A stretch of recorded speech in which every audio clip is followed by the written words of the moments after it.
Hello everyone, welcome back. Want a faster website that ranks better on Google SERP? Google PageSpeed Insights is a free tool by Google. Shows you exactly what's slowing your site down and how to fix it. It tests your website's speed on both mobile and desktop, then gives you a performance score between 0 and 100. The higher, the better.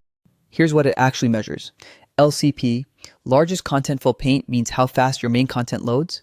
FID, first input delay, how quickly your site reacts to a click. Speed index, how fast your page appears.